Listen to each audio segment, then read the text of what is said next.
Young hero Raj Tarun మాజీ ప్రియురాలు లావణ్య రాజ్ తరుణ్ మీద పెద్ద ఎత్తున ఆరోపణలు చేస్తూ ఉన్నారు. రాజ్ తరుణ్ హర్యానాతో పాటుగా ఎంతోమందితో రిలేషన్లో ఉండేవాడని, ఒక సినిమా తరువాత హర్యానాకి రాజ్ తరుణ్కి గొడవ అయిందని, వాళ్ళిద్దరికీ పడదు అంటూ ఎన్నో విషయాలను బయటపెడుతున్నటువంటి నేపథ్యంలో ఈ అంశం మీద మనం విశ్లేషణ చేసుకునేటువంటి ప్రయత్నం చేద్దాం. ప్రస్తుతం మనతో పాటు ఉన్నారు ప్రముఖ సినీ క్రిటిక్ దాసరి విజ్ఞాన్ గారితో మాట్లాడదాం. విజ్ఞాన్ గారు నమస్తే అండి. నమస్తే.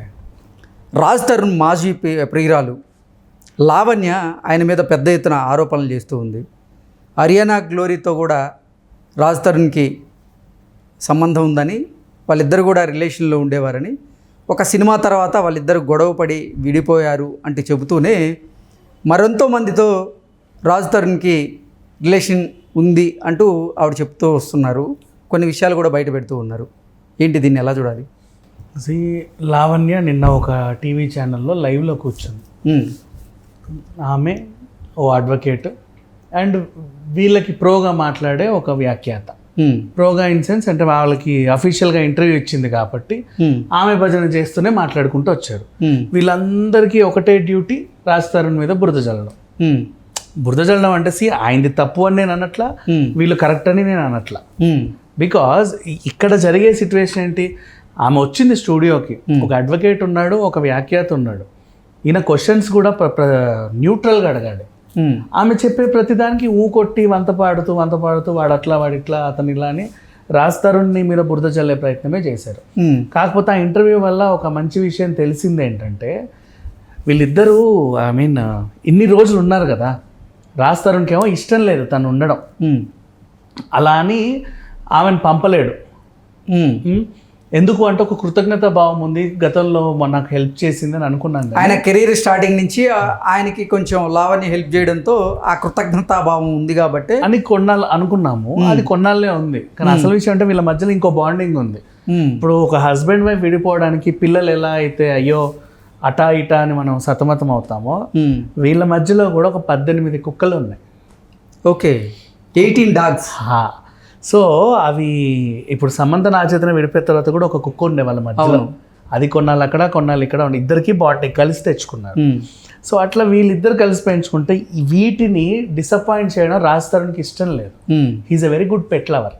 ఓకే, ఆమె నాకక్కర్లా, కుక్కలకి ఆమె ఏం చేయట్లే కదా, వీటికి మాత్రం ఆమె ప్రేమ కావాలిగా.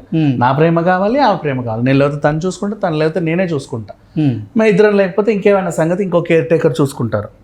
బట్ వాటికి మాత్రం ఆ అనాథనెస్, ఆ డల్నెస్, ఎవరో వెళ్ళిపోయారు నాకు దగ్గర నుంచి, ఆ ఫీలింగ్ తెలియకూడదు. అర్థమైందా? కుక్కల లేకుండా వద్దు. అవి రోజు చూసే వాళ్ళందరూ రోజు అలాగే చూస్తూ ఉండాలి. ఈ విధంగా అందుకు కుక్కలు ఉన్నందుకు తను అసలు ఈమెను విడవలేకపోయాడు. ఇది మెయిన్ రీజన్. నెక్స్ట్ ఆ తర్వాత ఇప్పుడు ఈ అమ్మాయి గురించి మాట్లాడుకుంటే, మొన్నేమో మాలు పేరు చెప్పింది, మాల్వి మల్హోత్రా పేరు చెప్పింది, నిన్నేమో హర్యానా గ్లోరీ పేరు చెప్పింది, మధ్యలో ఇంకా బోల్డ్ అనే పేర్లు చెప్పింది. 1 సెకండ్, నీకు అసలు హర్యానా గ్లోరీ గురించి కానీ మాల్వి మల్హోత్రా గురించి కానీ ఇంకెవరి గురించి అయినా కానీ మాట్లాడే అర్హత లేదు. వై? బికాజ్ అతని ఇష్టం, అతను ఎవరితోనన్నా తిరుగుతాడు. మరి హర్యానా గ్లోరీ ఎందుకు స్పందించలేదు దీని మీద? అక్కడికే వస్తా. అతని ఇష్టం, అతను ఎంతమందితో అయినా తిరుగుతాడు. నువ్వు అతనితో అఫీషియల్గా తాళి కట్టించుకోవాలా. అవును, నువ్వేదో లివింగ్ అనే నువ్వు వెళ్ళావు, నువ్వు సక్రమంగా వెళ్ళాలి. కొన్ని సంవత్సరాలు లివింగ్లో ఉంటే సుప్రీంకోర్టు గైడ్ లైన్స్ ప్రకారంగా వివాహం అయినట్లే భావించవచ్చు అనేది కూడా ఉంది కదా. ఆ చట్టాలు రాకముందు నుంచే వీళ్ళు కలిసి ఉన్నారు. అవి మొన్న వచ్చాయి. వీళ్ళ రిలేషన్ ఎప్పటి నుంచో ఉంది. అసలు విషయానికి వెళ్తుంది. కానీ నీకు అవన్నీ పరిగణలోకి లేనప్పుడే నువ్వు ఇష్టపూర్వకంగానే అక్కడికి వెళ్ళావు. నిన్ను కటిఫ్ చేద్దాం అనుకున్నాడు, అంతే. అది కాస్త నువ్వు ఇంకొకరితో రిలేషన్ పెట్టుకున్నావు, అతనితో కూడా నీకు చెడింది. అతనితో చెడగానే మళ్ళీ ఇక్కడికి వచ్చావు, నాకు నువ్వే కావాలన్నా డ్రామా అంతా క్రియేట్ చేసావు. బాగానే ఉంది, అంతవరకు నీకు బాగానే చెల్లింది. మీరిద్దరు చూసుకోండి, మీ వ్యవహారం ఏమైనా ఉంటే మీరు చూసుకోవాలి. కానీ ఈ వివాదంలోకి వేరే వాళ్ళని లాగడం ఎంతవరకు చాలా తప్పు. ఇప్పుడు నీకు మాల్వి మల్హోత్రా వచ్చి నేను ఆయన ప్రేమిస్తున్నానని నీకు చెప్పాలా, నేను మాల్విని ప్రేమిస్తున్నానని ఆయన కూడా నీకు చెప్పాలా. నువ్వు అనుకున్నావు. హర్యానా గ్లోరీతో ఒక ఎఫైర్ ఉందని చెప్పేసి మా ఇద్దరికి ఎఫైర్ ఉందని ఆయన నీకు చెప్పాలా, మా ఇద్దరికి ఎఫైర్ ఉందని హర్యానా నీకు చెప్పాలా. నువ్వు అనుకున్నావు. నువ్వు అనుకుంటే అనుకున్నావు, కానీ నువ్వు అనుకో, మాకు చెప్పొద్దు, అది చాలా తప్పు. జనాలందరికీ చెప్పడం ఇప్పుడు వాళ్ళ క్యారెక్టర్స్ బ్యాడ్ చేసినట్టే కదా. అంతే. నెక్స్ట్ హరియానా గ్లోరీ, ఆమె ప్రజెంట్ అవుట్ ఆఫ్లో ఉంది, ట్రావెలింగ్కి సంబంధించిన వీడియోలు ఏవో పెడుతుంది.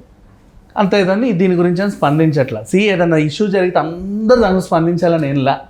ఇప్పుడు రాజ్ తరుణ్ ఉన్నాడు, అతనికి మంచి సర్కిలే ఉంది, ఇన్ని రోజులు ఉన్నాడు కాబట్టి అందరూ దీని గురించి మాట్లాడాలని ఏమీ లేదు. ఆఫ్ కోర్స్ అది వాళ్ళ పర్సనల్. అదేంటంటే ఒక లివింగ్ రిలేషన్షిప్. సింపుల్ ఇప్పుడు మొగుడు పిల్లలు ఇద్దరు కొట్లాడుకుంటే ఎవడు రాడు మధ్యలోకి. సెన్స్ ఉన్నోడైతే ఎవడు రాడు, వాళ్ళు బాగానే ఉంటారు, మధ్యలో వీళ్ళు ఏదో అవుతారు. ఇక్కడ కూడా ఒక అమ్మాయి అబ్బాయి ప్రేసి ప్రియురాలు ఏదో కొట్లాడుకుంటారు. వాళ్ళిద్దరు బాగున్నప్పుడు బాగున్నారు, మధ్యలో ఎందుకో చెడింది. 11 years అయితే కలిసి ఉన్నారు. ఆ టైంలో ఎక్కడో ఏదో చిన్న పొరపొచ్చాలు వచ్చాయి, విడిపోయారు అంతే. మళ్ళీ వాళ్ళు కలిసి ఉంటారు, విడిపోతారు. అది వాళ్ళకి సంబంధించిన పర్సనల్ ఇష్యూ అంతే. దాంట్లో అందరూ దాని గురించి స్పందించి ఇది ఇలా, ఇది రైట్, ఇది రాంగ్ అనాల్సిన అవసరం లేదు. ఇప్పటికీ కూడా రాజ్ తరుణ్దే తప్పని నేను అన్నాను, ఈ పిల్ల తప్పని అన్నాను. కానీ చూసినంత వరకు మాత్రం ఈ అమ్మాయి మిస్టేక్ తెలిసిపోతుంది, చాలా క్లిస్టల్ క్లియర్ తెలుస్తుంది. అండ్ ఆ అబ్బాయి మీద లేనిపోయిన ఆరోపణలన్నీ చేస్తుంది. రాజా రవీంద్రతో నన్ను ఇలా చేయించాడు, అతనితో ఇలా చేయించాడు, ఏవేవో చెప్తుంది. అవన్నీ కూడా కావాలంటే స్టూడియోలో నేను ఇక్కడే ఉంటాను, లైవ్లో కాల్ చేయండి నా ముందని కూడా అంటుంది ఆమె. అంతవరకు వెళ్ళింది వ్యవహారం. అంటే అంత ధైర్యంగా చెప్తుందంటే అమ్మాయి సైడ్ కూడా ఆలోచించాలిగా. ధైర్యంగా చెప్పినంత మాత్రాన అందరు నిజాలు చెప్తున్నారని కాదు, ఎవడైనా ధైర్యంగానే చెప్తాడు. అదంతే, అది ఉంటుంది కామన్. అంటే కూడా ధైర్యంగానే చెప్తారు. అంతెందుకు ఇప్పుడు ఫర్ ఎగ్జాంపుల్ మొన్నటి విషయం, నేను తప్పు పట్టట్ల హేమని, కానీ ఆమె కూడా నేను అక్కడ లేను అని కరాఖండిగా చెప్పింది కదా. అఫ్ కోర్స్ తర్వాత ఉందని తెలిసింది, లేను అని ఎంత ధైర్యంగా చెప్పింది. నేను ఇక్కడ హైదరాబాద్ ఫామ్ హౌస్లో ఉన్నానండి, అసలు ఎవడన్నా నమ్మేలానే ఉంది కదా యాక్చువల్గా చెప్పండి, ఫస్ట్ టైం చూస్తున్నాడికి. అంతే, అలాగే ఉంటుంది. ఇప్పుడు ఈమె కూడా ధైర్యంగా చెప్పేస్తుంది. అతను బయటకు వచ్చి ధైర్యంగా, నీకు అంత ధైర్యం ఉన్నదానివి నువ్వు కంప్లైంట్ ఇచ్చిన తర్వాత పోలీసు వాళ్ళు రిటర్న్ కాల్ చేసి ఎందుకు లిఫ్ట్ చేయాలి? ఒకరోజు పరారీలో ఉండి బాగా ఆలోచించుకొని మళ్ళీ వచ్చి ఛానల్ ముందు కూర్చున్నావు. ఓ ఛానల్ ముందు కూర్చొని నువ్వు చెప్పినవన్నీ చేస్తే వాడు భజన చేసి వీడు భజన చేసి నువ్వు చెప్పేవన్నీ కరెక్ట్ అయిపోతాయా? నీకు పాజిటివ్ థంబ్నెయిల్స్ ఆ ఛానల్ వేసినంత మాత్రాన నువ్వు పాజిటివ్ అయిపోతావా? లేదు కదా. అతని వెర్షన్ తనకు ఉంది, తను కూడా క్లిస్టర్ క్లియర్గా మాట్లాడుతున్నాడు. అండ్ ఇక్కడ ఈమె జస్ట్ ఫేస్ చేసింది, దాక్కొని ఎక్కడికి వెళ్ళకుండా ఆమెకు అనుకూలంగా స్పందించి ఒక ఛానల్ దగ్గరికి వెళ్ళింది. రాజ్ తరుణ్ బజార్లో పడితే 100 ఛానల్స్ వచ్చాయి మైకులు వేసుకొని. అందరు అడిగిన దానికి టక చెప్పాడు. ఈమె అలా చెప్పిందా? అక్కడ కనపడట్లా ధైర్యం ఏంటి, ఇదేంటి అనేది. అంత ఈమె ఇది ధైర్యం కాదు, దొంగచాటుతనం. తను ఒక స్టూడియోలో ఉంది, నలుగురు మధ్యలో ఉంది, అంత పాజిటివ్ వైబ్స్లో కూర్చుంది ఆమె. వీళ్ళందరూ నాకు సపోర్ట్ చేస్తున్నారు అన్నట్టుగా కూర్చుంది. అప్పుడు ఆమెకు వచ్చిన ధైర్యం అదంతే. ఆ ధైర్యం నువ్వు నిజంగా ఎక్కడైనా ప్రెస్ మీట్ దగ్గర ప్రెస్ క్లబ్లో కూర్చోబెట్టి వరుస పెట్టి 10 మైకులు పంపించు, రాదు. ఇంకా అక్కడ నుంచి మొహం చాటుకొని వెళ్ళిపోతుంది. She can't answer immediately. రాస్తాను అలా కాదు, అన్ఎక్స్పెక్టెడ్ సిచ్యువేషన్, అనుకోకుండా మెట్లు దిగాడు, వాళ్ళందరూ వచ్చేసారు మైకులు పట్టుకొని. అడగాల్సిన గబగబా అడుగుతుంది, గబగబా ఆన్సర్ చెప్పాడు. అది సంగతి. ఓకే, హరియానా స్పందించలేదంటూ కూడా అవసరం లేదు, కమెంట్ చేస్తూ ఉన్నారు. స్పందిస్తే కూడా ఈమెకి ఏదో ఉందనుకుంటారు, స్పందించకపోయినా ఈమె ఇది మ్యాక్సిమం డ్యామేజ్ కంట్రోల్ చేసుకోవడానికి ట్రై చేయాలంటే ఏదైనా ఇష్యూ వచ్చినప్పుడు మ్యాక్సిమం మనం పట్టించుకోవద్దు. ఇప్పుడు 50% తెలిసింది, మళ్ళీ దాన్ని కూడా మౌనం అంగీకారమే, ఈమె మాట్లాడట్లేదంటే అదే ఇదే అంటే మౌనం అర్ధాంగీకారం అంటూ కొంతమంది కమెంట్లు చేస్తారు. నష్టమే లేదా, చేసేంత వరకు చేస్తారు, తర్వాత వదిలేస్తారు. ఈమె స్పందిస్తే మళ్ళీ అది ఇంకా పెద్ద న్యూస్ అవుతుంది. ఇప్పుడు 50% ఉంది, let it go like that. Okay అండి, థ్యాంక్ యూ సో మచ్.